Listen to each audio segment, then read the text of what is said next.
Hi guys, ಇವತ್ತಿನ ನಮ್ಮ ಒಂದು ವಿಡಿಯೋ ಏನಪ್ಪ ಅಂತಂದರೆ ಸಾಮಾನ್ಯ ಜ್ಞಾನ ಕೆ ಸಂಬಂಧಿಸಿದಂಥ ಹೇಳಿಕೆ ಆಧಾರಿತ ಪ್ರಶ್ನೆಗಳು ಭಾಗ 2 ಇದೆ ನೋಡಿ. ಪಾರ್ಟ್ 1 ಈಗ ಆಲ್ರೆಡಿ ಮಾಡಿದ್ದೀನಿ, ಅದು ಯಾರು ನೋಡಲು ನೋಡಿಕೊಳ್ಳ್ರಿ. ಈ ರೀತಿಯಾದಂಥ ಹೇಳಿಕೆ ಆಧಾರಿತ ಪ್ರಶ್ನೆಗಳು ಈ ಒಂದು 2026ರಲ್ಲಿ ಅತಿ ಹೆಚ್ಚು ಕೇಳ್ತಾ ಇದ್ದಾರೆ. ಹೇಳಿಕೆ ಆಧಾರಿತ ಪ್ರಶ್ನೆಗಳು ಅದೇ ರೀತಿಯಾಗಿ ವಂದಿಸಿ ಬರೆಯಿರಿ, ಈ ರೀತಿಯಾದಂಥ ಪ್ರಶ್ನೆಗಳು ಕೇಳ್ತಾ ಇದ್ದಾರೆ. ಅದಕ್ಕಾಗಿ ನಾವು ಕೂಡ ಈ ರೀತಿಯಾಗಿ ಕಲಿಯೋಣ. ಬನ್ನಿ ಸ್ನೇಹಿತರೆ, ಒಂದು ಮೊದಲ ಪ್ರಶ್ನೆ ಇದೆ ನೋಡಿ. ಭಾರತ ರಾಜ್ಯ ನಿರ್ದೇಶಕ ತತ್ವಗಳ ಬಗ್ಗೆ ಇದೆ. ಓಕೆ, ಮೊದಲನೇ ಹೇಳಿಕೆ, ರಾಜ್ಯ ನಿರ್ದೇಶಕ ತತ್ವ ಪರಿಕಲ್ಪನೆಯನ್ನು ಭಾರತವು ಐರ್ಲೆಂಡ್ ಸಂವಿಧಾನದಿಂದ ಎರವಲು ಪಡೆದಿದೆ ಅಂತ ಕೊಟ್ಟಿದ್ದಾರೆ. ಎರಡನೇ ಹೇಳಿಕೆ, ಸಂವಿಧಾನದ 40ನೇ ವಿಧಿಯು ಗ್ರಾಮ ಪಂಚಾಯಿತಿಗಳ ಸಂಘಟನೆ ಬಗ್ಗೆ ಮಾಹಿತಿಯನ್ನು ನೀಡಿದಂತ ಕೊಟ್ಟಿದ್ದಾರೆ. ಇದಕ್ಕೆ ಸರಿಯಾದ ಉತ್ತರ ಕೊಟ್ಟಿದ್ದಾರೆ ನೋಡ್ರಿ. ಕೇವಲ ಒಂದು ಹೇಳಿಕೆ ಸರಿ, ಕೇವಲ 2 ಹೇಳಿಕೆ ಸರಿ, 1 ಮತ್ತು 2 ಸರಿ, 2 ತಪ್ಪಂತ ಕೊಟ್ಟಿದ್ದಾರೆ. ಇದಕ್ಕೆ ಸರಿಯಾದ ಉತ್ತರ 1 ಮತ್ತು 2 ಹೇಳಿಕೆಗಳು ಸರಿಯಾಗಿದೆ ಅಂತಲೇ ಹೇಳ್ಬೋದು ನೋಡ್ರಿ. ನಾವು DPSP ಏನು ರಾಜ್ಯ ನಿರ್ದೇಶಕ ತತ್ವಗಳಿದೆಯೋ ಇವನ್ನು ನಾವು ಐರ್ಲೆಂಡ್ ಸಂವಿಧಾನದಿಂದ ಎರವಲು ಪಡೆದಿದ್ದೀವಿ. ಅದೇ ರೀತಿಯಾಗಿ ಅದರಲ್ಲಿ ಕಂಡುಬರುವಂಥ 4ನೇ ವಿಧಿ ಏನು ಹೇಳುತ್ತಪ್ಪ ಅಂತಂದ್ರೆ ಗ್ರಾಮ ಪಂಚಾಯತ್ ಬಗ್ಗೆ ತಿಳಿಸ್ತದೆ ಅಂತಲೇ ಹೇಳ್ತೀವಿ. 4ನೇ ವಿಧಿ ಗ್ರಾಮ ಪಂಚಾಯತ್ ಬಗ್ಗೆ ಮಾಹಿತಿಯನ್ನು ನೀಡುತ್ತದೆ ನೋಡಿ. ಸಂವಿಧಾನದ 4ನೇ ಭಾಗದಲ್ಲಿ ರಾಜ್ಯ ನಿರ್ದೇಶಕ ತತ್ವಗಳು ಕಂಡುಬರ್ತವೆ. ಇವು ಐರ್ಲೆಂಡ್ ಸಂವಿಧಾನದಿಂದ ಎರವಲು ಪಡೆದಿದ್ವಿ. 4ನೇ ವಿಧಿ ಒಂದು ಗಾಂಧಿವಾದಿ ತತ್ವವಾಗಿದ್ದು ಗ್ರಾಮ ಪಂಚಾಯತ್ ಬಗ್ಗೆ ತಿಳಿಸ್ತದೆ ಅಂತಲೇ ಹೇಳ್ತೀವಿ ನೋಡಿ. ನೆಕ್ಸ್ಟ್ ಪ್ರಶ್ನೆ ಹೋಗೋಣ. ಭಾರತದ ಭೌಗೋಳಿಕ ರಚನೆ ಬಗ್ಗೆ ಕೊಟ್ಟಿದ್ದಾರೆ. 1ನೇ ಹೇಳಿಕೆ, ಸಂಭಾಜಕ ವೃತ್ತವು ಭಾರತದ ದಕ್ಷಿಣ ತುದಿಯ ಮೂಲಕ ಹಾದು ಹೋಗುತ್ತದೆ ಅಂತ ಕೊಟ್ಟಿದ್ದಾರೆ. ಕರ್ಕಾಟಕ ಸಂಕ್ರಾಂತಿ ವೃತ್ತವು ಭಾರತದ 8 ರಾಜ್ಯಗಳ ಮೂಲಕ ಹಾದು ಹೋಗುತ್ತದೆ ಅಂತ ಕೊಟ್ಟಿದ್ದಾರೆ. ಇದಕ್ಕೆ ಸರಿಯಾದ ಉತ್ತರ ಆಪ್ಷನ್ಸ್ ಬಿ ನೋಡಿ. ಕೇವಲ 2ನೇ ಹೇಳಿಕೆ ಮಾತ್ರ ಸರಿಯಾಗಿದೆ, 1ನೇ ಹೇಳಿಕೆ ತಪ್ಪಾಗಿದೆ ಅಂತಲೇ ಹೇಳ್ತೀವಿ. 2ನೇ ಹೇಳಿಕೆ ಮಾತ್ರ ಸರಿಯಾಗಿದೆ ನೋಡಿ. ಸಂಭಾಜಕ ವೃತ್ತ 0 ಆಗಿದೆ ಅಂತ ಹೇಳ್ತೀವಿ. ಇದು ಭಾರತದ ಮೂಲಕ ಹಾದು ಹೋಗಿದ್ದಿಲ್ಲ. ಓಕೆ, ಇದು ಭಾರತದ ದಕ್ಷಿಣದಲ್ಲಿ ಕಂಡು ಬರ್ತದೆ. ಅದೇ ರೀತಿಯಾಗಿ ಕರ್ಕಾಟಕ ಸಂಕ್ರಾಂತಿ ವೃತ್ತ ಏನಿದೆ ಅದಕ್ಕೆ 23 ಡಿಗ್ರಿ ಅಂತ ಹೇಳ್ತೀವಿ ನೋಡಿ. 23 ಡಿಗ್ರಿ ವರಿ ಏನಪ್ಪ ಅಂತಂದರೆ ಅದು ಉತ್ತರದಲ್ಲಿ ಕಂಡು ಬರ್ತದೆ. ಇದು ಭಾರತದ ಒಂದು 8 ರಾಜ್ಯಗಳ ಮೂಲಕ ಹಾದು ಹೋಗ್ಯವು. ಆ 8 ರಾಜ್ಯಗಳ ಬಗ್ಗೆ ಕೂಡ ಕೇಳಿದ್ದಾರೆ ನೋಡ್ರಿ. ಓಕೆ, ಆ 8 ರಾಜ್ಯಗಳ ಕೂಡ ನಾವು ತಿಳ್ಕೊಂಡಿರ್ಬೇಕಾದ್ದು. ಗುಜರಾತ್, ರಾಜಸ್ಥಾನ ಬರ್ತಾ, ಆಮೇಲೆ ಮಧ್ಯಪ್ರದೇಶ್, ಛತ್ತೀಸ್ಗಢ ಅಂತ ಹೇಳ್ತೀವಿ, ಮತ್ತು ಪಶ್ಚಿಮ ಬಂಗಾಳ, ತ್ರಿಪುರ, ಮಿಜೋರಾಂ, ಈ ರೀತಿಯಾದ 8 ರಾಜ್ಯಗಳು ಕಂಡು ಬರ್ತವೆ ಅಂತ ಹೇಳ್ತೀವಿ. ಇಲ್ಲೊಂದು ಯಾವುದು ಮಿಸ್ ಆಗಿದೆ ನೋಡಿ, ಒಂದು ಮಿಸ್ ಆಗಿದೆ. ಯಾವುದಪ್ಪ ಅಂತಂದರೆ ಇಲ್ಲಿ ಜಾರ್ಖಂಡ್ ಮಿಸ್ ಆಗಿದೆ ನೋಡಿ, ಜಾರ್ಖಂಡ್. ಓಕೆ, ಗುಜರಾತ್, ರಾಜಸ್ಥಾನ್, ಮಧ್ಯಪ್ರದೇಶ್, ಛತ್ತೀಸ್ಗಢ, ಜಾರ್ಖಂಡ್, ಪಶ್ಚಿಮ ಬಂಗಾಳ, ತ್ರಿಪುರ, ಮಿಜೋರಾಂ ಈ 8 ರಾಜ್ಯಗಳ ಮೂಲಕ ಏನಪ್ಪ ಅಂತಂದರೆ ಕರ್ಕಾಟಕ ಸಂಕ್ರಾಂತಿ ವೃತ್ತ ಹಾದು ಹೋಗಿದೆ. ಇದು ಕೂಡ ಭಾಳ ಇಂಪಾರ್ಟೆಂಟ್ ಆಗುತ್ತೆ ನೋಡ್ರಿ. ನೆಕ್ಸ್ಟ್ ಪ್ರಶ್ನೆ ಹೋಗೋಣ. ಬ್ರಿಟಿಷ್ ಆಳ್ವಿಕೆ ಇತಿಹಾಸ ಬಗ್ಗೆ ಮಾಹಿತಿ ಇದೆ. ಇತಿಹಾಸದ ಪ್ರಶ್ನೆ. ಮೊದಲನೇ ಹೇಳಿಕೆ, ಭಾರತದಲ್ಲಿ ಬ್ರಿಟಿಷ್ ಅಧಿಕಾರವನ್ನು ಭದ್ರಪಡಿಸಿದ ಬಕ್ಸರ್ ಕದನವು 1764ರಲ್ಲಿ ನಡೆದಿದೆ ಅಂತ ಕೊಟ್ಟಿದ್ದಾರೆ. 2ನೇ ಹೇಳಿಕೆ, ಕರ್ನಾಟಕದಲ್ಲಿ ಬ್ರಿಟಿಷ್ ಈಸ್ಟ್ ಇಂಡಿಯಾ ಕಂಪನಿ ಸೈನ್ಯವನ್ನು ಹೆಕ್ಟರ್ ಮನ್ರೋ ಮುನ್ನಡೆಸಿದ್ರು ಅಂತ ಕೊಟ್ಟಿದ್ದಾರೆ. ಇದು 2 ಹೇಳಿಕೆಗಳು ಸರಿಯಾಗಿವೆ ನೋಡಿ. 1 ಮತ್ತು 2 ಹೇಳಿಕೆಗಳು ಸರಿಯಾಗಿವೆ ಅಂತಲೇ ಹೇಳ್ತೀವಿ. ಓಕೆ, 1764ರಲ್ಲಿ ಅಕ್ಟೋಬರ್ನಲ್ಲಿ ನಡೆದಂಥ ಬಕ್ಸರ್ ಕದನದ ಮೇಜರ್ ಹೆಕ್ಟರ್ ಮನ್ರೋ ಏನು ಮಾಡಿರ್ತಾರೆ ಅಂದ್ರೆ ಆ ಒಂದು ನೇತೃತ್ವ ವಹಿಸಿಯಿಂದ 1764ರಲ್ಲಿ ಬಕ್ಸರ್ ಕದನ ನಡೆಸಿರ್ತಾರೆ. ಇದರಲ್ಲಿ ಮೀರ್ ಕಾಸಿಂ, ಶಾ ಆಲಂ II ಮತ್ತು ಶುಜಾಉದ್ದೌಲನ ಒಕ್ಕೂಟ ಪಡೆಯನ್ನು ಸೋಲಿಸ್ತಾನಂತಲೇ ಹೇಳ್ತೀವಿ. ಬಕ್ಸರ್ ಕದನ ಇದು ಕೂಡ ಇಂಪಾರ್ಟೆಂಟ್ ಆಗ್ತದೆ ನೋಡ್ರಿ. 1764ರಲ್ಲಿ ನಡೀತದೆ. ಓಕೆ, ಪ್ಲಾಸ್ಟಿಕ್ ಕದನ 1757ರಲ್ಲಿ ನಡೀತದೆ. ಜೂನ್ 22ನೇ ತಾರೀಕು ನಡೀತದೆ ಜೂನ್. ನೆಕ್ಸ್ಟ್ ಹೋಗೋಣ. ಇಂಗಾಲದ ಬಹುರೂಪದ ಬಗ್ಗೆ ವಿಜ್ಞಾನದ ಬಗ್ಗೆ ಪ್ರಶ್ನೆ ಇದೆ. ಹೇಳಿಕೆ 1ನೇ ಹೇಳಿಕೆ, ಪ್ರಕೃತಿಯಲ್ಲಿ ಲಭ್ಯವಿರುವ ಅತ್ಯಂತ ಕಠಿಣ ವಸ್ತುವಾದ ವಜ್ರವು ಇಂಗಾಲದ ಒಂದು ಬಹುರೂಪವಾಗಿದೆ ಅಂತ ಕೊಟ್ಟಿದ್ದಾರೆ. 2ನೇ ಹೇಳಿಕೆ, ಪೆನ್ಸಿಲ್ನಲ್ಲಿ ಬಳಸುವಂಥ ಗ್ರಾಫೈಟ್ ವಿದ್ಯುತ್ನ ಒಂದು ಅವಾಹಕವಾಗಿದೆ ಅಂತ ಕೊಟ್ಟಿದ್ದಾರೆ. Bad conductor of electricity. ಇದಕ್ಕೆ ಸರಿಯಾದ ಉತ್ತರ ಏನಪ್ಪ ಅಂತಂದರೆ ಕೇವಲ 1 ಹೇಳಿಕೆ ಮಾತ್ರ ಸರಿಯಾಗಿದೆ ನೋಡಿ. 2ನೇ ಹೇಳಿಕೆ ತಪ್ಪಾಗಿದೆ. ಪೆನ್ಸಿಲ್ನಲ್ಲಿ ಬಳಸುವ ಗ್ರಾಫೈಟ್ ಎಲೆಕ್ಟ್ರಿಸಿಟಿಗೆ ವಿದ್ಯುತ್ ಆಗಿಲ್ಲ ಸರಿಯಾಗಿ. ವಜ್ರವು ಕಾರ್ಬನ್ ಬಹುರೂಪ ಎಂಬುದು ಸರಿಯಾಗಿದೆ ನೋಡಿ. ಗ್ರಾಫೈಟ್ ಅಲೋಹವಾಗಿದ್ದರೂ ಅದರ ಒಂದು ವಿಶಿಷ್ಟ ಪರಮಾಣು ರಚನೆಯಿಂದಾಗಿ ಅದು ವಿದ್ಯುತ್ನ ಉತ್ತಮ ವಾಹಕ ಆಗಿದೆ ಅಂತಲೇ ಹೇಳ್ಬೋದು. ಅಂದರೆ ಗುಡ್ ಕಂಡಕ್ಟರ್ ಆಗಿದೆ. ವಿದ್ಯುತ್ಗೆ ಏನಪ್ಪ ಅಂತಂದರೆ ಈ ಒಂದು ಏನು ಗ್ರಾಫೈಟ್ ಇದೆ ಅದು ಉತ್ತಮ ವಾಹಕವಾಗಿದೆ. ನೆಕ್ಸ್ಟ್ ಹೋಗೋಣ. ನೀತಿ ಆಯೋಗದ ಬಗ್ಗೆ ಕೊಟ್ಟಿದ್ದಾರೆ. ಒಂದನೇ ಹೇಳಿಕೆ ಭಾರತ ರಾಷ್ಟ್ರಪತಿ ಅವರು ನೀತಿ ಆಯೋಗದ ಪದನಿಯಮಿತ ಅಧ್ಯಕ್ಷರಾಗಿರ್ತಾರೆ ಅಂತ ಕೊಟ್ಟಿದ್ದಾರೆ. 2 ಹೇಳಿಕೆ ಯೋಜನಾ ಆಯೋಗವನ್ನು ರದ್ದುಪಡಿಸಿ 2015 ಜನವರಿ 1ನೇ ತಾರೀಕಂದು ನೀತಿ ಆಯೋಗ ಸ್ಥಾಪಿಸಲಾಯಿತು. ಇಲ್ಲೇ ಗೊತ್ತಾಯ್ತು ನೋಡಿ. ಇದಕ್ಕೆ ಸರಿಯಾದ ಉತ್ತರ ಹೇಳಿಕೆ 2 ಸರಿಯಾಗಿದೆ, ಹೇಳಿಕೆ 1 ತಪ್ಪಾಗಿದೆ ನೋಡಿ. ಓಕೆ, ಹೇಳಿಕೆ ಕೇವಲ 2 ಮಾತ್ರ ಸರಿಯಾಗಿದೆ. ಯಾಕಪ್ಪ ಅಂತಂದರೆ ನೀತಿ ಆಯೋಗದ ಪದನಿಯಮಿತ ಅಧ್ಯಕ್ಷರು ಯಾರಾಗಿರ್ತಾರಪ್ಪ ಅಂತಂದ್ರೆ ಪ್ರಧಾನಮಂತ್ರಿಯವರು ನೀತಿ ಆಯೋಗದ ಪದನಿಯಮಿತ ಅಧ್ಯಕ್ಷರಾಗಿರ್ತಾರೆ. ಯೋಜನಾ ಆಯೋಗದ ಬದಲಿಗೆ 2015ರಲ್ಲಿ ಜನವರಿ 1ನೇ ತಾರೀಕು ಈ ಒಂದು ನೀತಿ ಆಯೋಗ ಜಾರಿ ಮಾಡ್ತಾರೆ ಅಂತಲೇ ಹೇಳ್ಬೋದು. ಓಕೆ, ಭಾರತ ಪ್ರಧಾನಮಂತ್ರಿ ನೀತಿ ಆಯೋಗದ ಅಧ್ಯಕ್ಷರಾಗಿರ್ತಾರೆ ನೋಡಿರಿ. National institution for transforming India ಅಂತ ಕರಿತೀವಿ. ನೀತಿ ಅಂದರೆ ಏನಂತ ಕೇಳ್ತಾರೆ, national institution for transforming India ಅಂತ ಕರಿತಾರೆ ನೋಡಿರಿ. ನೆಕ್ಸ್ಟ್ ಹೋಗೋಣ. ಮೊದಲೇ ಹೇಳಿಕೆ ಆನೆಗಳನ್ನು ರಕ್ಷಿಸುವ ಉದ್ದೇಶದಿಂದ ಪ್ರಾಜೆಕ್ಟ್ ಎಲಿಫೆಂಟನ್ನು 1973ರಲ್ಲಿ ಆರಂಭಿಸಲಾಯಿತು. 2ನೇ ಹೇಳಿಕೆ ಇತ್ತೀಚೆಗೆ ಹುಲಿ ಗಣತಿಯ ಪ್ರಕಾರ ಭಾರತದಲ್ಲಿ ಅತಿ ಹೆಚ್ಚು ಹುಲಿಗಳನ್ನು ಹೊಂದಿರುವಂಥ ರಾಜ್ಯ ಕರ್ನಾಟಕವಾಗಿದೆ ಅಂತ ಕೊಟ್ಟಿದ್ದಾರೆ. ಇದಕ್ಕೆ ಸರಿಯಾದ ಉತ್ತರ ನೋಡೋದಾದರೆ ಕೇವಲ 1, ಕೇವಲ 2, ಕೇವಲ 1, 2 ಸರಿಯಾಗಿವೆ, ಕೇವಲ 2 ತಪ್ಪಾಗಿ ಅಂತ ಕೊಟ್ಟಿವೆ. ಇದಕ್ಕೆ ಸರಿಯಾದ ಉತ್ತರ ಆಪ್ಷನ್ಸ್ ಡಿ ನೋಡಿ. 2 ಹೇಳಿಕೆಗಳು ತಪ್ಪಾಗಿವೆ. ಯಾಕಪ್ಪ ಅಂತಂದರೆ ಆನೆಗಳನ್ನು ರಕ್ಷಿಸುವ ಉದ್ದೇಶದಿಂದ ಪ್ರಾಜೆಕ್ಟ್ ಎಲಿಫೆಂಟ ಸ್ಥಾಪನೆ ಏನು ಪ್ರಾಜೆಕ್ಟ್ ಪ್ರಾರಂಭಿಸಿದ ಯಾವಾಗ ಅಂದರೆ 1993ರಲ್ಲಿ ಈ ಒಂದು ಎಲಿಫೆಂಟವನ್ನು ಪ್ರಾರಂಭ ಮಾಡ್ತಾರೆ. ಪ್ರಾಜೆಕ್ಟ್ ಎಲಿಫೆಂಟ್ ಇದು ಪ್ರಾಜೆಕ್ಟ್ ಹುಲಿ ನೋಡಿ. ಇದು ಯಾವುದಕ್ಕೂ ಹುಲಿಗೆ ಸಂಬಂಧಿಸಿದೆ. 1973ರಲ್ಲಿ ಹುಲಿ ಬಗ್ಗೆ ಸಂಬಂಧಿಸಿದ್ವಿ. ಅದೇ ರೀತಿ 2ನೇ ಹೇಳಿಕೆಯಲ್ಲಿ ಏನು ಕೊಟ್ಟಿದ್ದಾರೆ ಅಂತೆ, ಹುಲಿಯ ಪ್ರಕಾರ ಭಾರತದಲ್ಲಿ ಅತಿ ಹೆಚ್ಚು ಹುಲಿಗಳನ್ನು ಹೊಂದಿರುವ ರಾಜ್ಯ ಕರ್ನಾಟಕವಾಗಿದೆ ಅಂತ ಕೊಟ್ಟಿದ್ದಾರೆ. ಅದು ಕೂಡ ತಪ್ಪಾಗಿದೆ. ಯಾಕಪ್ಪ ಅಂತಂದ್ರೆ ಮಧ್ಯಪ್ರದೇಶ ಅತಿ ಹೆಚ್ಚು ಹುಲಿಗಳನ್ನು ಹೊಂದಿರುವಂಥ ರಾಜ್ಯವಾಗಿದೆ. 2ನೇ ಸ್ಥಾನದಲ್ಲಿ ಕರ್ನಾಟಕ ಇದೆ ನೋಡಿ. ಓಕೆ, 2ನೇ ಸ್ಥಾನದಲ್ಲಿ ಕರ್ನಾಟಕ, ಮೊದಲ ಸ್ಥಾನದಲ್ಲಿ ಮಧ್ಯಪ್ರದೇಶ ಇದೆ ಅಂತಲೇ ಹೇಳ್ತೀವಿ. ಅದಕ್ಕಾಗಿ 2 ಹೇಳಿಕೆಗಳು ತಪ್ಪಾಗಿವೆ ನೋಡಿ. ನೆಕ್ಸ್ಟ್ ಹೋಗೋಣ. ಕರ್ನಾಟಕ ಇತಿಹಾಸ ಕುರಿತು ಕೊಟ್ಟಿದ್ದಾರೆ. ಕ್ರಿಸ್ತಶಕ 1347ರಲ್ಲಿ ಬಹುಮನಿ ಸಾಮ್ರಾಜ್ಯದ ಅಲಾವುದ್ದೀನ್ ಹಸನ್ಗಂಗು ಈ ಒಂದು ಬಹುಮನಿ ಸಾಮ್ರಾಜ್ಯವನ್ನು ಸ್ಥಾಪನೆ ಮಾಡ್ತಾನೆ ಅಂತ ಕೊಟ್ಟಿದ್ದಾರೆ. 2ನೇ ಹೇಳಿಕೆ ವಿಜಯಪುರದ ಜಗತ್ ಪ್ರಸಿದ್ಧ ಗೋಲ್ ಗುಂಬಜನ್ನು ಇಬ್ರಾಹಿಂ ಆದಿಲ್ ಶಾ II ನಿರ್ಮಿಸಿದನಂತ ಕೊಟ್ಟಿದ್ದಾರೆ. ಇದಕ್ಕೆ ಸರಿಯಾದ ಉತ್ತರ ಕೇವಲ 1 ಹೇಳಿಕೆ ಮಾತ್ರ ಸರಿಯಾಗಿದೆ ನೋಡಿ. ಇದಕ್ಕೆ ಸರಿಯಾದ ಉತ್ತರ ಯಾವುದಾಗಿತ್ತು, 1 ಮಾತ್ರ ಸರಿ. ಯಾಕಪ್ಪ ಅಂತಂದರೆ 1347ರಲ್ಲಿ ಬಹುಮನಿ ಸಾಮ್ರಾಜ್ಯವನ್ನು ಸ್ಥಾಪನೆ ಮಾಡಿದಂಥ ವ್ಯಕ್ತಿ ಯಾರಪ್ಪ ಅಂತಂದರೆ ಅಲಾವುದ್ದೀನ್ ಹಸನ್ಗಂಗು ಬಹುಮನಿ ಶಾ ಅಂತ ಕರಿತೀವಿ. ಏನು ಮಾಡ್ತಾನೆ ಅಂದರೆ ಬಹುಮನಿ ಸಾಮ್ರಾಜ್ಯವನ್ನು ಸ್ಥಾಪನೆ ಮಾಡ್ತಾನೆ. ಆದರೆ ವಿಜಯಪುರದಲ್ಲಿರುವಂಥ ಗೋಲ್ ಗುಂಬಜ್ ಯಾರಪ್ಪ ಅಂತಂದರೆ ಅಲಿ ಆದಿಲ್ ಶಾ ಅವರು ನಿರ್ಮಾಣ ಮಾಡ್ತಾರೆ ನೋಡ್ರಿ. ಯಾವುದು ಮೊಹಮ್ಮದ್ ಆದಿಲ್ ಶಾ ಅವರು ನಿರ್ಮಾಣ ಮಾಡ್ತಾರೆ. ಇಲ್ಲಿ ಇಬ್ರಾಹಿಂ ಆದಿಲ್ ಶಾ ಅಂತ ಕೊಟ್ಟಿದ್ದಾರೆ. ಇದು ತಪ್ಪಾಗಿದೆ ನೋಡಿ. ಇಬ್ರಾಹಿಂ ಆದಿಲ್ ಶಾ II ಏನು ಮಾಡ್ತಾನೆ ಅಂದರೆ ಇಬ್ರಾಹಿಂ ರೋಜಾ ಎಂಬುದು ಇತ್ತಂದು ನಿರ್ಮಾಣ ಮಾಡ್ತಾನೆ. ಇಬ್ರಾಹಿಂ ರೋಜಾ. ಓಕೆ, ದಕ್ಷಿಣ ಭಾರತದ ತಾಜ್ ಮಹಲ್ ಯಾವುದಪ್ಪ ಅಂತಂದರೆ ಇಬ್ರಾಹಿಂ ರೋಜಾ ಅಂತ ಕರಿತೀವಿ. ಇದನ್ನು ನಿರ್ಮಾಣ ಮಾಡಿದಂಥ ವ್ಯಕ್ತಿ ಇಬ್ರಾಹಿಂ ರೋಜಾ ಆಗಿರ್ತಾನೆ. ಆದರೆ ಮೊಹಮ್ಮದ್ ಆದಿಲ್ ಶಾ ಇದನ್ನು ನಿರ್ಮಾಣ ಮಾಡಿರ್ತಾನೆ ನೋಡ್ರಿ, ಗೋಲ್ ಗುಂಬಜ್. ಮೊಹಮ್ಮದ್ ಆದಿಲ್ ಶಾ. ಓಕೆ, ಮೊಹಮ್ಮದ್ ಆದಿಲ್ ಶಾ ಇದನ್ನು ನಿರ್ಮಾಣ ಮಾಡ್ತಾನೆ ಗೋಲ್ ಗುಂಬಜ್. ಅದಕ್ಕಾಗಿ 1 ಹೇಳಿಕೆ ಮಾತ್ರ ಸರಿಯಾಗಿದೆ. 1 ಹೇಳಿಕೆ ಮಾತ್ರ ಸರಿಯಾಗಿದೆ ನೋಡಿ. ನೆಕ್ಸ್ಟ್ ಹೋಗೋಣ. ಭಾರತ ಪರ್ವತ ಶ್ರೇಣಿ ಬಗ್ಗೆ ಕೊಟ್ಟಿದ್ದಾರೆ. ಭೌಗೋಳಿಕವಾಗಿ ಪಶ್ಚಿಮ ಘಟ್ಟಗಳು ಹಿಮಾಲಯ ಪರ್ವತಗಳಂತೆ ಹಳೆಯದಾಗಿವೆ ಅಂತ ಕೊಟ್ಟಿದ್ದಾರೆ. 2ನೇ ಹೇಳಿಕೆ ಕೇರಳದಲ್ಲಿರುವ ಆನೆಮುಡಿ ಶಿಖರವು ಪಶ್ಚಿಮ ಘಟ್ಟಗಳಲ್ಲಿ ಅತ್ಯಂತ ಎತ್ತರದ ಶಿಖರ ಅಂತ ಕೊಟ್ಟಿದ್ದಾರೆ. ಇದು ಸರಿಯಾದ ಉತ್ತರ ಕೇವಲ 2 ಮಾತ್ರ ಅನ್ನಿಸ್ತದೆ ನೋಡಿ. ಕೇರಳದಲ್ಲಿರುವಂಥ ಆನೆಮುಡಿ ಏನಪ್ಪ ಅಂತಂದರೆ ಎಷ್ಟು 1 ಮತ್ತು 2 ಸರಿಯಾದ ಉತ್ತರ ಆಗಿದೆ ನೋಡಿ ಇಲ್ಲಿ.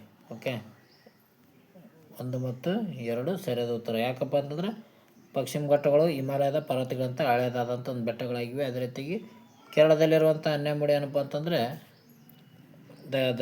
ಕೇರಳದಲ್ಲಿರುವ ಪಶ್ಚಿಮ ಘಟ್ಟಗಳಲ್ಲಿ ಅತಿ ಎತ್ತರದ ಒಂದು ಶಿಖರ ಆಗಿದೆ ಅಂತ ಹೇಳ್ತೀವಿ. 2 ಹೇಳಿಕೆಗಳು ಸರಿಯಾಗಿ ನೋಡಿ.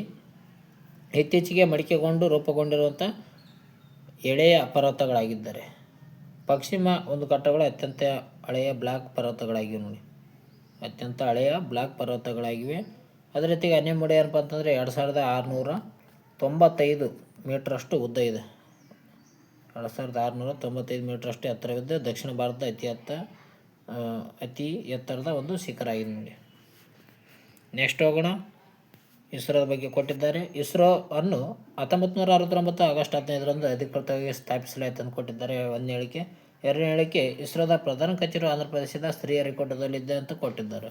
ಇದಕ್ಕೆ ಕೇವಲ ಒಂದು ಮಾತ್ರ ಸರಿ ಇದೆ ನೋಡಿ. 1969 ಆಗಸ್ಟ್ 15 ತಾರೀಕಿದು ಸ್ಥಾಪನೆ ಆಗ್ತದೆ. ಎರಡನೇ ಹೇಳಿಕೆ ತಪ್ಪಾಗಿದೆ. ಯಾಕಪ್ಪ ಅಂತಂದರೆ ಬೆಂಗಳೂರಿನಲ್ಲಿ ಕಂಡು ಬರ್ತದೆ ಅದರದ್ದು ಪ್ರಧಾನ ಕಚೇರಿ. ವಿಕ್ರಮ್ ಸಾರಾಭಾಯಿ ಅವರ ಪ್ರಯತ್ನದಿಂದ 1969 ಆಗಸ್ಟ್ 15ರಂದು ಇದನ್ನು ಸ್ಥಾಪನೆ ಮಾಡಲಾಗ್ತದೆ. ಇಸ್ರೋದ ಪ್ರಧಾನ ಕಚೇರಿ ಎಲ್ಲಿಯದಪ್ಪ ಅಂತಂದರೆ ಕರ್ನಾಟಕದ ಬೆಂಗಳೂರಿನಲ್ಲಿ ಕಂಡು ಬರ್ತದೆ. ಶ್ರೀಹರಿಕೋಟದಲ್ಲಿ ರಾಕೆಟ್ ಉಡಾವಣಾ ಕೇಂದ್ರ ಕಂಡು ಬರ್ತದೆ ನೋಡಿ. ಶ್ರೀಹರಿಕೋಟದಲ್ಲಿ ರಾಕೆಟ್ ಉಡಾವಣಾ ಕೇಂದ್ರ ಕಂಡು ಬರ್ತದೆ. ನೆಕ್ಸ್ಟ್ ಹೋಗೋಣ. ಭಾರತೀಯ ಸಂವಿಧಾನ ತಿದ್ದುಪಡಿ ಬಗ್ಗೆ ಕೊಟ್ಟಿದ್ದಾರೆ. ತಿದ್ದುಪಡಿ ಬಗ್ಗೆ ಈಗ ಆಲ್ರೆಡಿ ಒಂದು ವಿಡಿಯೋ ಮಾಡಿದೆ ನೋಡಿ ಸ್ನೇಹಿತರೆ, ಅದರ ಬಗ್ಗೆ ನೋಡಿಕೊಳ್ಳಿ. ಓಕೆ. 1976 42ನೇ ಸಂವಿಧಾನ ತಿದ್ದುಪಡಿಯನ್ನು ಮಿನಿ ಸಂವಿಧಾನ ಎಂದು ಕರೆಯುತ್ತಾರೆ. ಎರಡನೇ ಹೇಳಿಕೆ ಸಂವಿಧಾನದ ಪ್ರಸ್ತಾವನೆಗೆ ಜಾತ್ಯತೀತ ಎಂಬ ಪದವನ್ನು 44ನೇ ತಿದ್ದುಪಡಿ ಮಾಡಿಗೆಸಿಂದ ಸೇರಿಸಲಾಯಿತು ಅಂತ ಕೊಟ್ಟಿದ್ದಾರೆ. ಓಕೆ. ಇದಕ್ಕೆ ಸರಿಯಾದ ಉತ್ತರ ಯಾವುದಪ್ಪ ಅಂತಂದರೆ ಕೇವಲ ಒಂದು ಮಾತ್ರ ಹೇಳಿಕೆ ಸರಿಯಾಗಿದೆ ನೋಡಿ. 1976 42ನೇ ಸಂವಿಧಾನ ತಿದ್ದುಪಡಿ ಮಾಡಿ ಏನಂತ ಅದಕ್ಕೆ ಮಿನಿ ಸಂವಿಧಾನ ಅಂತ ಕರಿತೀವಿ. ಯಾಕಪ್ಪ ಅಂತಂದರೆ ಅತಿ ಹೆಚ್ಚು ತಿದ್ದುಪಡಿಗಳಾಗಿರುವುದು ಈ ಒಂದು 42ನೇ ಸಂವಿಧಾನ ತಿದ್ದುಪಡಿಯಿಂದ. ಅದಕ್ಕಾಗಿ 42ನೇ ಸಂವಿಧಾನ ತಿದ್ದುಪಡಿಯನ್ನು ಮಿನಿ ಸಂವಿಧಾನ ಎಂದು ಕರೀತಾರೆ. ಅದೇ ರೀತಿಯಾಗಿ ಸಂವಿಧಾನದ ಪ್ರಸ್ತಾವನೆಗೆ ಏನಪ್ಪ ಅಂತಂದ್ರೆ ಜಾತ್ಯತೀತ ಎಂಬ ಒಂದು ಪದವನ್ನು ಕೂಡಿ ಸೇರಿಸಿದ್ದು 42ನೇ ತಿದ್ದುಪಡಿಯಿಂದ ಸೇರಿಸಿರ್ತದೆ. ಇಲ್ಲಿ 44ನೇ ತಿದ್ದುಪಡಿ ಅಂತ ಕೊಟ್ಟಿದ್ದಾರೆ. ಅದಕ್ಕಾಗಿ ಎರಡನೇ ಹೇಳಿಕೆ ತಪ್ಪಾಗಿದೆ ನೋಡಿ. ಓಕೆ. ಸಮಾಜವಾದಿ, ಜಾತ್ಯತೀತ ಮತ್ತು ಸಮಗ್ರತೆ ಎಂಬ 3 ಪದಗಳನ್ನು 42ನೇ ಒಂದು ತಿದ್ದುಪಡಿ ಮೂಲಕ ಸೇರಿಸಿದ ಹೊರತು 44ನೇ ತಿದ್ದುಪಡಿ ಅಲ್ಲ ನೋಡ್ರಿ. ಅದಕ್ಕಾಗಿ ಎರಡನೇ ಹೇಳಿಕೆ ತಪ್ಪಾಗಿದೆ. ನೆಕ್ಸ್ಟ್ ನೋಡೋದಾದರೆ ಒಂದನೇ ಹೇಳಿಕೆ ಇತ್ತೀಚೆಗೆ ಸೂರ್ಯನನ್ನು ಅಧ್ಯಯನ ಮಾಡಲು ಇಸ್ರೋ ಉಡಾವಣೆ ಮಾಡಿದಂಥ ಭಾರತ ಮೊಟ್ಟ ಮೊದಲ ನೌಕೆಯಾಗಿದೆ ಅಂತ ಕೊಟ್ಟಿದ್ದಾರೆ. ಯಾವ್ದ್ರ ಬಗ್ಗೆ ಕೇಳಿದ್ದಾರೆ ಅಂದರೆ ಆದಿತ್ಯ L1 ಬಗ್ಗೆ ಈ ಒಂದು ಹೇಳಿಕೆ ಕೊಟ್ಟಿದ್ದಾರೆ ನೋಡ್ರಿ. ಎರಡನೇ ಹೇಳಿಕೆ ಯಾವುದೇ ಗ್ರಹಗಳ ಅಡ್ಡಿಯಲ್ಲದೆ ಸೂರ್ಯನನ್ನು ವೀಕ್ಷಿಸಲು ಇದು ಲಾಂಗ್ ರೇಂಜ್ ಪಾಯಿಂಟನ್ನು L1ನಲ್ಲಿ ಇರಿಸಲಾಗಿದೆ ಅಂತ ಕೊಟ್ಟಿದ್ದಾರೆ. ಇದಕ್ಕೆ ಹೇಳಿಕೆ 1 ಹೇಳಿಕೆ 2 ಎರಡೂ ಸರಿಯಾಗಿವೆ ನೋಡಿ. ಓಕೆ, ಎರಡೂ ಸರಿಯಾಗಿವೆ. ಸೂರ್ಯನ ಕರೋನ ಮತ್ತು ಸೌರ ಮಾರುತಗಳನ್ನು ಅಧ್ಯಯನ ಮಾಡಲು ಈ ಒಂದು ಆದಿತ್ಯ L1 ಸೆಪ್ಟೆಂಬರ್ 2023ರಲ್ಲಿ ಯಶಸ್ವಿಯಾಗಿ ಉಡಾವಣೆ ಮಾಡಲಾಗಿದೆ ನೋಡ್ರಿ. ಇದು ಭೂಮಿಯಿಂದ 1.5 ಮಿಲಿಯನ್ ಕಿಲೋಮೀಟರ್ ದೂರದಲ್ಲಿರುವ L1 ರೇಂಜ್ನಲ್ಲಿ ಬಿಂದುವಿನಲ್ಲಿ ಇದು ನೆಲೆಗೊಳಿಸಲಾಗಿದೆ ನೋಡಿ. ಇದನ್ನು ನೆಲೆಗೊಳಿಸಲಾಗಿದೆ. ಇಲ್ಲಿ L1ನಲ್ಲಿ ನೆಲೆಗೊಳಿಸಲಾಗಿದೆ. ಇದು ಸೂರ್ಯನ ಬಗ್ಗೆ ಅಧ್ಯಯನ ನಡೆಸ್ತದೆ. ಆದಿತ್ಯ L1 ಅಂತ ಕರಿತೀವಿ, ಗೊತ್ತಿರ್ಬೇಕು ನೋಡಿ ಸ್ನೇಹಿತರೆ. ಜೈನ ಧರ್ಮದ ಬಗ್ಗೆ ಹೇಳಿಕೆ ರೂಪದ ಪ್ರಶ್ನೆ ಇದೆ ನೋಡಿ. ಮೊದಲನೇ ಹೇಳಿಕೆ ಜೈನ ಧರ್ಮದ ಮೊಟ್ಟ ಮೊದಲ ತೀರ್ಥಂಕರೆಂದು ಪಾರ್ಶ್ವನಾಥನನ್ನು ಪರಿಗಣಿಸಲಾಗುತ್ತದೆ ಅಂತ ಕೊಟ್ಟಿದ್ದಾರೆ. ಎರಡನೇ ಹೇಳಿಕೆ ವರ್ಧಮಾನ ಮಹಾವೀರನ್ನು ಜೈನ ಧರ್ಮದ 24ನೇ ಮತ್ತು ಕೊನೆಯ ತೀರ್ಥಂಕರಾಗಿದ್ದರು ಅಂತ ಕೊಟ್ಟಿದ್ದಾರೆ. ಇದಕ್ಕೆ ಸರಿಯಾದ ಉತ್ತರ ನೋಡೋದಾದರೆ ಇದಕ್ಕೆ ಸರಿಯಾದ ಉತ್ತರ ಯಾವುದು? ಹೇಳಿಕೆ 2 ಮಾತ್ರ ಸರಿಯಾಗಿದೆ. ಕೇವಲ 2 ಮಾತ್ರ ಸರಿಯಾಗಿದೆ ನೋಡಿ. ಕೇವಲ ಹೇಳಿಕೆ 2 ಮಾತ್ರ ಸರಿಯಾಗಿದೆ. ಯಾಕಪ್ಪ ಅಂತಂದರೆ ಜೈನ ಧರ್ಮದ ಮೊಟ್ಟ ಮೊದಲ ಒಂದು ತೀರ್ಥಂಕರಪ್ಪ ಅಂತಂದರೆ ಆದಿನಾಥ ಅಂತ ಕರಿತೀವಿ ನಾವು. ಆದಿನಾಥ ಅಂತ ಕರಿತೇವೆ. ಆತ ಏನಪ್ಪ ಅಂತಂದ್ರೆ ಮೊಟ್ಟ ಮೊದಲ ತೀರ್ಥಂಕ ಆಗಿರ್ತಾನೆ. ಅದೇ ರೀತಿಯಾಗಿ ಜೈನ ಧರ್ಮದ ಸ್ಥಾಪಕ ಕೂಡ ಆತನೇ ಅಂತ ಕರೀತಾರೆ, ಆದಿನಾಥಕ್ಕೆ. ಎರಡನೇ ಹೇಳಿಕೆಯಲ್ಲಿ ಮಹಾವೀರ 24ನೇ ತೀರ್ಥಂಕ ಅಂತ ಕೊಟ್ಟಿದ್ದಾರೆ. ಇದು ಸರಿಯಾಗಿದೆ ನೋಡಿ.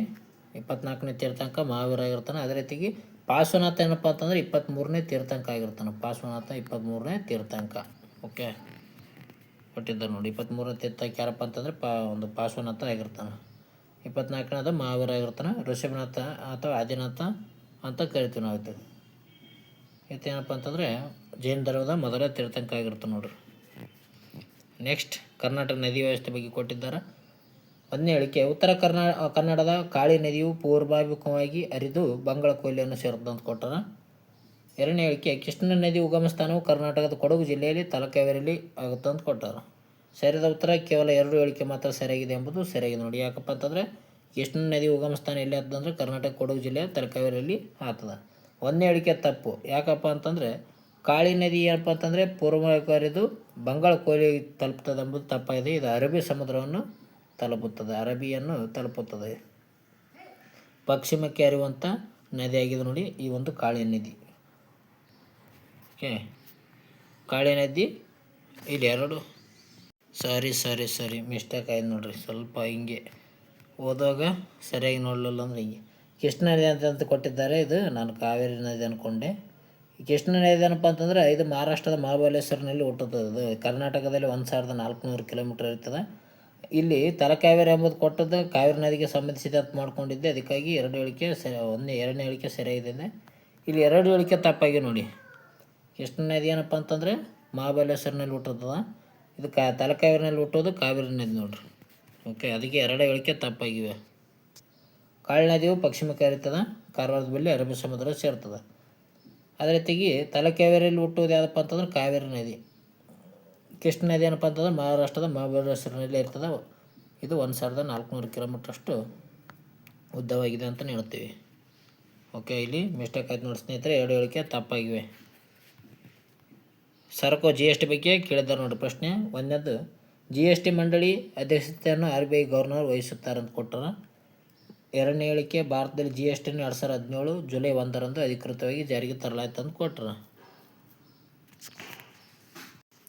ಇಲ್ಲಿ ಎರಡನೇ ಹೇಳಿಕೆ ಇಲ್ಲಿ ಸರಿಯಾಗಿದೆ ನೋಡೋಕೆ. ಎರಡನೇ ಹೇಳಿಕೆ 2017 ಜುಲೈ 1ನೇ ತಾರೀಕು GSTಯನ್ನು ಅಧಿಕೃತವಾಗಿ ಜಾರಿಗೆ ತರ್ತಾರೆ. GST ಮಂಡಳಿ ಅಧ್ಯಕ್ಷ RBI ಗವರ್ನರ್ ಎಂಬುದು ತಪ್ಪಾಗಿದೆ. ಓಕೆ, ಕೇವಲ ಎರಡನೇ ಹೇಳಿಕೆ ಮಾತ್ರ ಸರಿಯಾಗಿದೆ ನೋಡಿ. 279A ವಿಧಿಯಡಿಯಲ್ಲಿ ರಚನಾದ GST ಮಂಡಳಿ ಅಧ್ಯಕ್ಷತೆಯನ್ನು ಯಾರು ವಹಿಸ್ತಾರೆ ಅಂದರೆ ಕೇಂದ್ರ ಹಣಕಾಸು ಸಚಿವರು ವಹಿಸುತ್ತಾರೆ ನೋಡ್ರಿ. RBI ಗವರ್ನರ್ ವಹಿಸೋದಿಲ್ಲ, ಕೇಂದ್ರ ಹಣಕಾಸು ಸಚಿವರು ವಹಿಸ್ತಾರೆ. 101ನೇ ತಿದ್ದುಪಡಿ ಮೂಲಕ ಏನಪ್ಪ ಅಂತಂದರೆ 2017 ಜುಲೈ 1ರಂದು ಈ ಒಂದು ದೇಶದಾದ್ಯಂತ GSTಯನ್ನು ತರಲಾಗುತ್ತದೆ. GST ಬಗ್ಗೆ ಫುಲ್ ಫಾರ್ಮ್ ಕೇಳ್ತಾರೆ, ಗೂಡ್ಸ್ ಆ್ಯಂಡ್ ಸರ್ವಿಸ್ ಟ್ಯಾಕ್ಸ್ ಅಂತ ನಾವು ಕರಿತೀವಿ. ನೆಕ್ಸ್ಟ್ ಹೋಗೋಣ, ಜೀವಕೋಶದ ಬಗ್ಗೆ ಕೇಳಿದ್ದಾರೆ ವಿಜ್ಞಾನ. DNA ಒಂದು ಜೋಡಿ ಸುರುಳಿ ರಚನೆಯನ್ನು ವ್ಯಾಟ್ಸನ್ ಮತ್ತು ಕ್ರಿಕ್ ಕಂಡುಹಿಡಿದಾರೆ ಅಂತ ಕೊಟ್ಟಿದ್ದಾರೆ. ಡಬಲ್ ಎಲೆಕ್ಸಿ DNA ಅಂತ ಕಂಡುಹಿಡಿದಾರಂಥ ವ್ಯಕ್ತಿ ಯಾರು? ವ್ಯಾಟ್ಸನ್ ಮತ್ತು ಕ್ರಿಕ್ ಅಂತ ಕೊಟ್ಟಿದ್ದಾರೆ ನೋಡ್ರಿ. ಆಮೇಲೆ ಎರಡನೇ ಹೇಳಿಕೆ ಜೀವಕೋಶದಲ್ಲಿ ಮೈಟೊಕಾಂಡ್ರಿಯಾವನ್ನು ಕೋಶದ ಶಕ್ತಿ ಉತ್ಪಾದನಾ ಕೇಂದ್ರ ಎಂದು ಕರೀತಾರೆ ಅಂತ ಕೊಟ್ಟಿದ್ದಾರೆ. ಇದಕ್ಕೆ ಎರಡು ಹೇಳಿಕೆಗಳು ಸರಿಯಾಗಿ ನೋಡಿ ಸ್ನೇಹಿತರೆ, 1 ಮತ್ತು 2 ಹೇಳಿಕೆಗಳು ಎರಡು ಸರಿಯಾಗಿವೆ. DNA ಕಂಡುಹಿಡಿದಂಥ ವ್ಯಕ್ತಿಗಳು ಯಾರಪ್ಪ ಅಂತಂದರೆ ವಾಟ್ಸನ್ ಮತ್ತು ಕ್ರಿಕ್ ಆಗಿದ್ದಾರೆ ನೋಡ್ರಿ. 1953ರಲ್ಲಿ ಇದನ್ನು ಕಂಡುಹಿಡಿತಾರೆ DNA. ಅದೇ ರೀತಿಯಾಗಿ ಜೀವಕೋಶದ ಶಕ್ತಿ ಕೇಂದ್ರ ಎಂದು ಮೈಟೊಕಾಂಡ್ರಿಯಾವನ್ನು ಕರೆಯುತ್ತೇವೆ. ಯಾಕಪ್ಪ ಅಂತಂದರೆ ಇದು ATP ಮೂಲಕ ಇದೇನಪ್ಪ ಅಂತಂದರೆ ಶಕ್ತಿಯನ್ನು ಬಿಡುಗಡೆ ಮಾಡುತ್ತೆ ಹೇಳ್ತೀವಿ. ಅಡಿನೋಯಿಡ್ ಟ್ರೈ ಫಾಸ್ಫೇಟ್ ಅಂತ ಕರಿತೀವಿ ನೋಡಿ. ಇದರ ಮೂಲಕ ಏನಪ್ಪ ಅಂತಂದ್ರೆ ಶಕ್ತಿಯನ್ನು ಬಿಡುಗಡೆ ಮಾಡುತ್ತೆ. ಇದನ್ನು ಶಕ್ತಿ ಸಂಗ್ರಾಹಕ ಕೋಣೆ ಅಂತ ಕೂಡ ಕರಿತೀವಿ ನೋಡಿ. ಓಕೆ, ಎರಡು ಹೇಳಿಕೆಗಳು ಸರಿಯಾಗಿವೆ.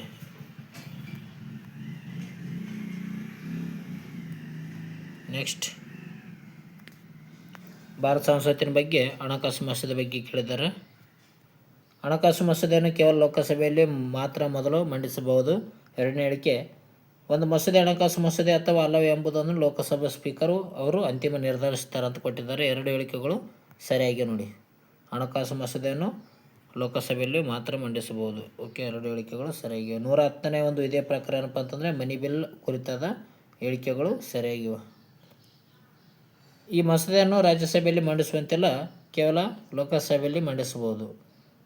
ರಾಜ್ಯಸಭೆದವರು ಏನಪ್ಪ ಅಂತಂದರೆ ಕೇವಲ 14 ದಿನದವರೆಗೆ ಏನಪ್ಪ ಅಂತಂದರೆ ಹಣಕಾಸು ಒಂದು ವರದಿಯನ್ನು ತಡೆ ಹಿಡಿಬೋದಾಗಿದೆ ನೋಡ್ರಿ. ಇದನ್ನು ಸ್ಪೀಕರ್ ನಿರ್ಧಾರವೇ ಅಂತಿಮ ನಿರ್ಧಾರ ಆಗಿರ್ತದೆ ನೋಡ್ರಿ.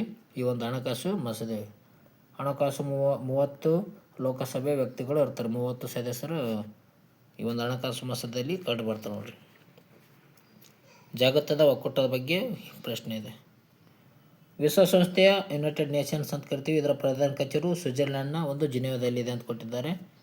ಆಪ್ಷನ್ಸ್ ಎರಡನೇದು ಕೊಟ್ಟಿದ್ದಾರೆ ನೋಡಿ. ದಕ್ಷಿಣ ಏಷ್ಯಾದ ರಾಷ್ಟ್ರಗಳ ಒಕ್ಕೂಟದ ಸಾರ್ಕನ್ನು 1985ರಲ್ಲಿ ಬಾಂಗ್ಲಾದೇಶದ ಢಾಕಾದಲ್ಲಿ ಸ್ಥಾಪಿಸಲಾಯಿತು ಅಂತ ಕೊಟ್ಟಿದ್ದಾರೆ. ಇದಕ್ಕೆ ಸರಿಯಾದ ಉತ್ತರ ನೋಡೋಣ. ಇದಕ್ಕೆ ಸರಿಯಾದ ಉತ್ತರ ಏನಪ್ಪ ಅಂತ ಕೇವಲ ಎರಡು ಹೇಳಿಕೆ ಮಾತ್ರ ಸರಿಯಾಗಿದೆ ನೋಡಿ. ಓಕೆ, ಒಂದನೇದು ತಪ್ಪಾಗಿದೆ. ಯಾಕಪ್ಪ ಅಂತಂದರೆ ವಿಶ್ವಸಂಸ್ಥೆಯ ಪ್ರಧಾನ ಕಚೇರಿ ಅಮೇರಿಕದ ನ್ಯೂಯಾರ್ಕ್ ನಗರದಲ್ಲಿ ಕಂಡು ಬರ್ತದೆ. ಸ್ವಿಟ್ಜರ್ಲ್ಯಾಂಡ್ನ ಜಿನೆವಾದಲ್ಲಿ ಅಲ್ಲ, ಅಮೇರಿಕದ ನ್ಯೂಯಾರ್ಕ್ನಲ್ಲಿ ಕಂಡು ಬರ್ತದೆ. ಅದಕ್ಕಾಗಿ ಒಂದನೇ ಹೇಳಿಕೆ ತಪ್ಪಾಗಿದೆ ನೋಡ್ರಿ. ಸಾರ್ಕನ್ನು 1985ರಲ್ಲಿ ಢಾಕಾದಲ್ಲಿ ಸ್ಥಾಪನೆ ಮಾಡಲಾಗ್ತದೆ ನೋಡ್ರಿ. ಇದು ಸರಿಯಾಗಿದೆ. ಅದರ ಒಂದು ಸಚಿವಾಲಯ ಇರೋದಿಲ್ಲಪ್ಪ ಅಂತಂದರೆ ನೇಪಾಳದ ಒಂದು ಕಠ್ಮಂಡುನಲ್ಲಿ ಅದರ ಒಂದು ಸಚಿವಾಲಯ ಕಂಡು ಬರ್ತದೆ ಸಾರ್ಕದು. ಮುಂದಿನ ಒಂದು ಪ್ರಶ್ನೆ ರಾಷ್ಟ್ರೀಯ ಕಾಂಗ್ರೆಸ್ ಬಗ್ಗೆ ಇದೆ. ಮೊದಲನೇ ಹೇಳಿಕೆ, ಭಾರತೀಯ ರಾಷ್ಟ್ರೀಯ ಕಾಂಗ್ರೆಸ್ಸನ್ನು WC ಬ್ಯಾನರ್ಜಿ ಅವರು 1985ರಲ್ಲಿ ಸ್ಥಾಪಿಸಿದರು. ಎರಡನೇ ಹೇಳಿಕೆ, ಕಾಂಗ್ರೆಸ್ನ ಮೊಟ್ಟಮೊದಲ ಅಧಿವೇಶನ 1985ರಲ್ಲಿ ಬಾಂಬೆಯಲ್ಲಿ ನಡೀತಂತ ಕೊಟ್ಟಿದ್ದಾರೆ. ಇದಕ್ಕೆ ಹೇಳಿಕೆ ಎರಡನೇ ಮಾತ್ರ ಸರಿಯಾಗಿರುತ್ತೆ ನೋಡ್ರಿ. ಒಂದನೇ ತಪ್ಪಾಗಿದೆ. ರಾಷ್ಟ್ರೀಯ ಕಾಂಗ್ರೆಸ್ ಅನ್ನು ಸ್ಥಾಪನೆ ಮಾಡಿದಂಥ ವ್ಯಕ್ತಿ AO ಅಂತ ಕರಿತೀವಿ, ಅಥವಾ ಅವರು ಸ್ಥಾಪನೆ ಮಾಡ್ತಾರೆ. ಇದು ಬಾಂಬೆಯಲ್ಲೇ ನಡೀತದೆ ಎರಡನೇದು. ಅದಕ್ಕಾಗಿ ಕೇವಲ ಎರಡನೇ ಹೇಳಿಕೆ ಮಾತ್ರ ಸರಿಯಾಗಿದೆ. ಎ ಓ ಯುಮ್ ಅವ್ರು ಏನಪ್ಪ ಅಂತಂದರೆ INSC ಸ್ಥಾಪನೆ ಮಾಡ್ತಾರೆ. ಇಂಡಿಯನ್ ನ್ಯಾಷನಲ್ ಕಾಂಗ್ರೆಸ್ ಅಂತ ಹೇಳ್ತೀವಿ ನೋಡ್ರಿ. ಇದನ್ನು ಸ್ಥಾಪನೆ ಮಾಡ್ತಾರೆ 1885ರಲ್ಲಿ.